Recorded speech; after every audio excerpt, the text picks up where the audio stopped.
Hi hello welcome to post 360. నేను మీ మురళీ రాపల్లి. పాపం వర్మ గారు వైఎస్ఆర్సిపి పార్టీలో చేరటం మర్చిపోయినట్టున్నారు.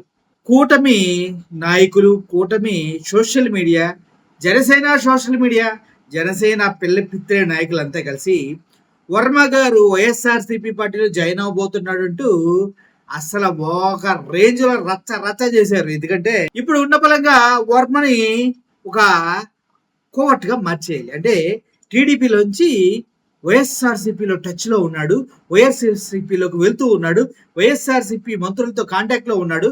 ఇలా ప్రోపగాండా చేస్తూ ఉన్నారనుకోండి, వర్మ అనే వ్యక్తి అలా పడి ఉంటాడు. లేదనుకోండి కుదరదు అనమాట. ఎందుకని పవన్ కళ్యాణ్కి అసలు గతి లేక, దిక్కు లేక, ఎక్కడ గెలుస్తాడో తెలియక, మళ్ళీ ఎక్కడన్నా పోటీ చేసి ఓడిపోతే నా బతుకేంద్ర బాబోయ్ అని ఆలోచించి కాపు సామాజిక వర్గం ఎక్కువగా ఉన్న ప్రదేశం పిఠాపురాన్ని సెలెక్ట్ చేసుకొని మరి అక్కడ పోటీ చేయడం జరిగింది. దానికి తండాలుగా నాయన తెలుగు ఫిలిం ఇండస్ట్రీలో ఉన్న ఆర్టిస్టులంతా, జబర్దస్త్ ఆర్టిస్టులంతా, చివరికి సీరియల్ ఆర్టిస్ట్ అంతా, ఐటమ్ గర్ల్స్ కూడా వచ్చి పాపం పవన్ కళ్యాణ్ గారికి ప్రమోషన్ చేస్తే తప్ప ఆయన గెలవలేని పరిస్థితి పిఠాపురంలో.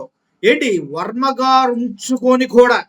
సో మొన్న వర్మ గారి గురించి సో కాల్డ్ నాగబాబు గారు మాట్లాడతాం. మనందరికి తెలుసు, పిఠాపురంలో మా తమ్ముడు గెలిచింది, మన జనసేన అధినేత చైర్మన్ గెలిచింది కేవలం ఆయనకున్న చరిష్మా తోటి, పిఠాపురం ప్రజల యొక్క ఓట్లతో తప్పించి వేరే వాడు ఎవడన్నా నేనే అనుకుంటే వాడు పెద్ద వర్మ, వాడి కర్మ అన్నాడు. అంటే వర్మనే కర్మగా అన్నారు. కానీ గతంలో పవన్ కళ్యాణ్ గారు నా గెలుపు మీ చేతల్లో పెడుతున్నాను అని వణుకుతున్న వాయిస్ తోటి అడ్డంగా తిరిగి ముసిముసి నవ్వులు నవ్వుతూ వర్మ చేతిని పట్టుకొని ఆల్మోస్ట్ కాళ్ళులా ఫీల్ అయ్యి నన్ను గెలిపించే బాధ్యత మీది అని చెప్పిన సిచ్యువేషన్ ని పాపం అటు పవన్ కళ్యాణ్, ఇటు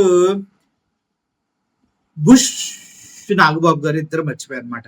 ఇప్పుడేంటి అక్కడ మొత్తానికి పవన్ కళ్యాణ్ పవన్ కళ్యాణ్ ప్రదేశంలో తీర్చిదిద్దుకోవాలి. దానికోసమే వర్మకి తెలియకుండా టీడీపీలో ఉన్న వాళ్ళని జనసేనలోకి పిలిచి వాళ్ళకి ప్రత్యేకంగా సభ్యత్వం ఇచ్చి జనసైనికులుగా మార్చే ప్రయత్నం ఎప్పటి నుంచో జరుగుతుంది. రాష్ట్ర వ్యాప్తంగా ఎక్కడ జరగట్లేదు, కానీ పిఠాపురంలో మాత్రం జరుగుతుంది. ఇది వర్మ గారికి తెలుసు, అందరికీ తెలుసు. కానీ ఎందుకులే ఆల్రెడీ మా కూటమిలో ఉన్నాడు కదా అని వెనకేసుకుంటూ వస్తున్నారు. అయితే నిన్న వర్మ గారు ఒక ప్రదేశానికి వెళ్తే అక్కడ మొత్తం చెత్త, డస్ట్ మొత్తం పేరుకుపోయి బురద, అసలు ఎలా బ్రతకాలి అంటూ ప్రజలు వాపోతున్న సమయం.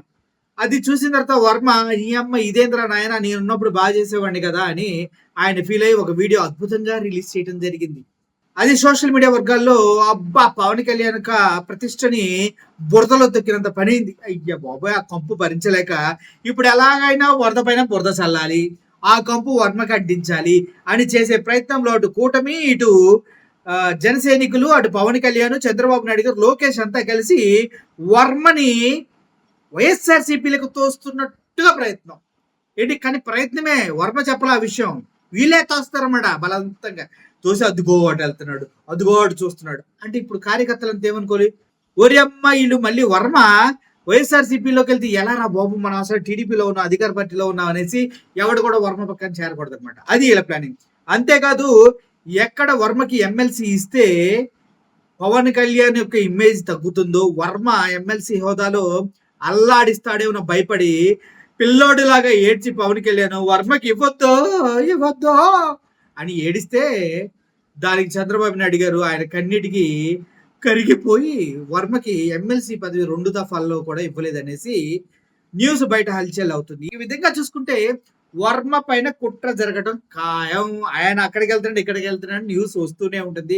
గతంలో వల్లభనేని వంశీని కూడా పొమ్మనలేక పొగబెట్టి వాళ్ళతో వీళ్ళతో చెప్పి టీడీపీ సోషల్ మీడియాలోనే, ఐటీడీపీలోనే వల్లభనేని వంశీ వాళ్ళ మిస్సెస్ పైన అక్రమ కథనాలు ప్రచురించి ప్లే చేసి అవి తీసుకెళ్లి వల్లభనేని వంశీ లోకేష్ అడిగితే నీ హ్యాండిల్లో, నీ హ్యాండ్ ఓవర్ లో ఉన్న సోషల్ మీడియా ఇలా చేస్తుందంటే నవ్వుతూ సమాధానం ఇచ్చిన తర్వాత కదా వల్లభనేని వంశీ జగన్మోహన్ రెడ్డి గారి దగ్గరికి చేరింది. సొంత భార్యని, సొంత పిల్లల్ని, సొంత క్రెడిబిలిటీని కాపాడుకోలేని బ్రతికెందుకు, ఇంత బ్రతికి వీళ్ళ సొంత వాళ్ళతోనే తిట్టించుకోవాలని బాధతో వల్లభనేని వంశీ ఎలాగైతే వైఎస్ఆర్సీపీ బాటపట్టాడో అలాగే ఇప్పుడు పిఠాపురంలో వర్మని కూడా వెనక నుంచి, ముందు నుంచి, పై నుంచి, కింద నుంచి పొడిచి అసత్య ప్రచారాలు చేసి వైఎస్ఆర్సీపీ పార్టీకి వెళ్ళే వరకు ఆయన డ్రైవ్ చేస్తారు. ఆ తర్వాత ఆయన వైఎస్ఆర్సీపీ పార్టీకి వెళ్దామని ఆయనకు ఆలోచన రాగానే అదిగో మేము అప్పుడే చెప్పాం.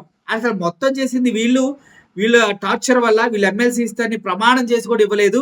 పవన్ కళ్యాణ్ కావాలని ఆపేశాడు. ఎన్ని తెలిసినా కూడా వర్మ ఒక ఎర్రిపప్పలాగా మిగిలిపోతాడు అనమాట. సో ఎన్ని తెలియకుండా వర్మ త్యాగం అని చేసి చివరికి త్యాగబద్ధకు కూడా విలువ లేకుండా పోయాడు. వర్మ ఏంది కర్మ? ఇదంతా నీ కర్మ కాదా? చివరికి నీ సొంత వాళ్ళే నిన్ను వెన్నుపోటు పడుతూ ఉన్నారయ్యా. అయినా ఆ పార్టీలో వెన్నుపోట్లు పడతాం అంతా కొత్త ఏం కాదు. అసలు మా పార్టీ స్టార్ట్ అయిందే వెన్నుపోటుతో వెనక నుంచి ఎన్టీ రామారావు చెప్పారు, నేను కాదు చెప్పింది. Thank you for watching this video. పాపం వర్మని బలిపశువుని చేస్తున్నటువంటి కూటమికి, జన సైనికులకి నా లాల్ సలాం. Thank you for watching this video. Murali Sainik. Thank you so much.